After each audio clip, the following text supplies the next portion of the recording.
second biggest question people want to know, as we welcome you back to Keyshawn J. Will Zubin, presented by Progressive Insurance, is what kind of relationship does Hurts have with Carson Wentz? He was asked that yesterday.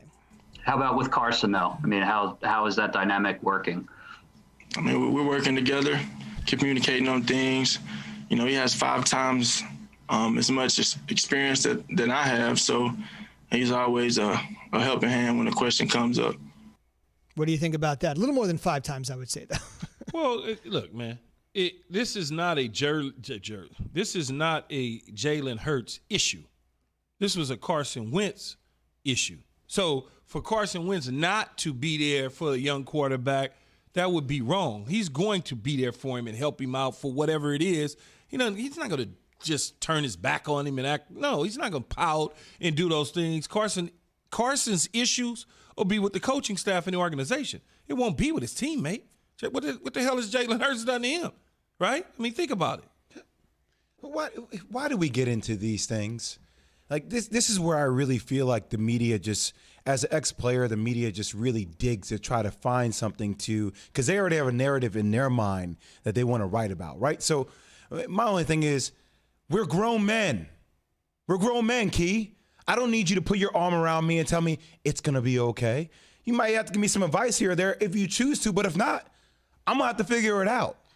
Like, I don't think Jalen Hurts is going into this scenario saying, oh, I really wish Carson Wentz will help me out, and I'm really worried about our relationship, so our relationship is going to, if it's not good, it's going to hinder the way I perform on the field. No, you're one of the worst in the league at third down conversion rates, right? Keep plays alive offensively and keep your offense on the field. That's what Jalen Hurts needs to do. Well, sometimes it's always good, though, to get the perspective of somebody who's actually been in the chair and been in that position, because now that they're removed from it, they see it a lot clearer.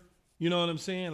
Like Carson Wentz is so amazing right now. Carson Wentz sees it different than he sees it when he's underneath the center, because he's the backup now. So he's looking at it like different. So for Jalen Hurts to go to him and say, if this happens here and that happens here, what would you do?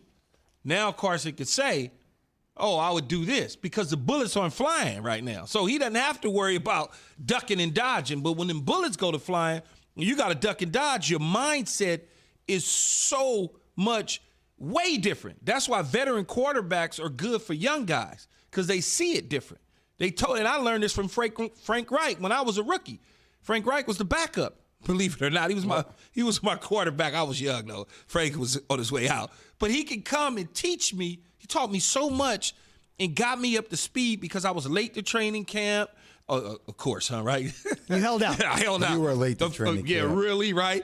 And so I could sit in the room with Frank, and he could see it totally different than the information I was getting from Neil O'Donnell. Mm-hmm. And it was amazing to be a part of that. You said he was on his way out, though, right? From a time. No, but I'm saying because he wasn't the starter, he was the backup. He would just see it differently than when you out there, Jay. Those things are moving fast. Oh no, man. I get it. It's all over the place. And now when you remove yourself from it, you go, oh, okay. It's even now. I hadn't played in 100 years, but when I see something, I'm like, oh, I would have did this or that. If you put me out there, I may not do those things. I just don't go into this thinking that Carson Wentz is going to have a red and rosy relationship with Jalen Hurts, considering the way Carson Wentz has essentially been forced out. But it's not a Jalen issue, though. I know it's not. I know it's not a Jalen issue. No, I'm saying, okay.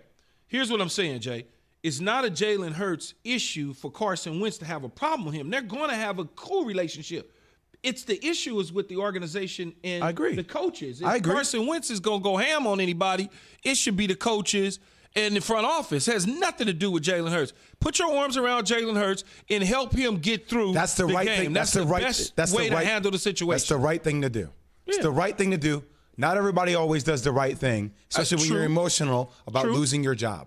You lost your job to Jalen Hurts, man. They did you wrong.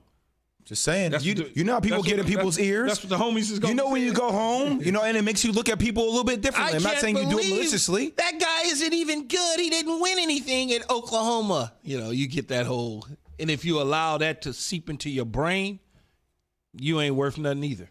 Couple quick things. One, there has been a little bit of discussion exactly what Wentz's temperament has been. There have been some things written, but in large part, many people have come out and said he embodies the term, and they have this there in the upper Midwest, he embodies the term North Dakota nice. That's what they say up there. There have been things that have been said and written about Wentz, maybe not being the greatest teammate of all time, but in large part, publicly at least, he obviously has been very supportive and seems like a good dude. So let's ask it from this perspective. Yes, we all get humbled, right? It's just a matter of when it happens. Okay, so it's just one game. Hurts came in, obviously, during the Green Bay game, didn't get all the first team reps, got more reps. This is his week. I know it's just one game. This is his week. It's his time. It's his opposition. What a reasonable, just one game out of the gate against a quality opponent with an excellent defense.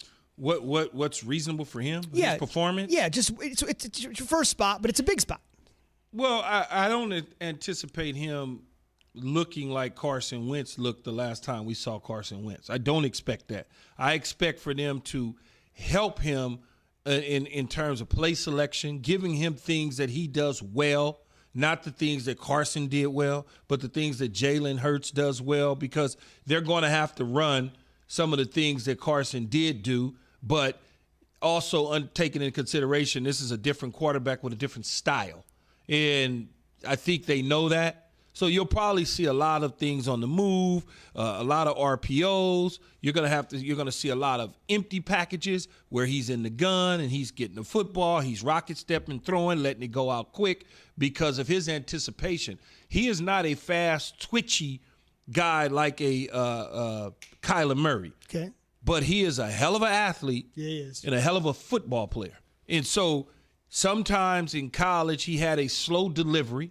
He liked to see the receiver open before he threw the football, but that's also because I have a strong arm. Quarterbacks taught me, Vinny Testaverde taught me this as well, because his arm was so strong that a lot of the times I would come out of my break, I could see him throw the football because he knew I'm going to get it there before the defensive back.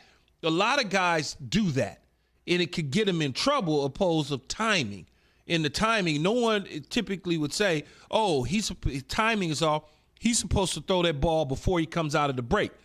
That is true. But when you have a strong arm, you get bad habits at times. And I think at Oklahoma and even at Alabama, he knew he could zip it through because he had a strong arm, so the anticipation wasn't quite there. Hopefully they fix that with the Eagles because this is the National Football League. Things happen a little bit faster. So I think he'll have a decent game. I don't know that he'll win the game. I don't know that he'll throw for 300 yards, but I think it'll be a game where you say, okay, he deserves to start next week. I mean, I don't come in with any expectations. I honestly don't know. But just imagine if Jalen Hurts did win this game.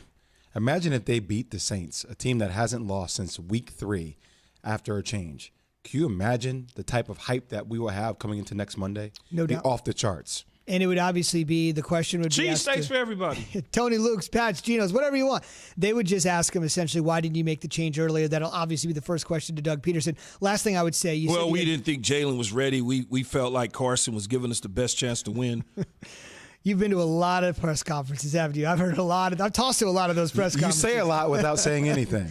Last thing I would say, you said the slow delivery. The one thing I really do like about Jalen Hurts, just as a fan when I watch him and I listen to him speak, realizing you don't hear college players talk all that much, is he's a very slow heartbeat. Like, it just doesn't feel like everything or anything is too big for him. You played at Alabama and OU. Yeah. You had adversity. You lost your starting job, which you didn't really lose on merit. The other guy was just on fire and came through in the biggest spot that he could possibly face, but I like the fact that he handled all of that so well. I think it speaks to him. He took the starting job from Barrett against USC, who they started. He came in, took the starting job, and then he lost it, but he didn't really lose it. Right. Blake Barnett started. Barnett made it happen. Keyshawn J. Will Zubin, presented by Progressive Insurance, protecting small businesses with specialized coverages for commercial vehicles. More at progressivecommercial.com. It's a Friday tradition. 4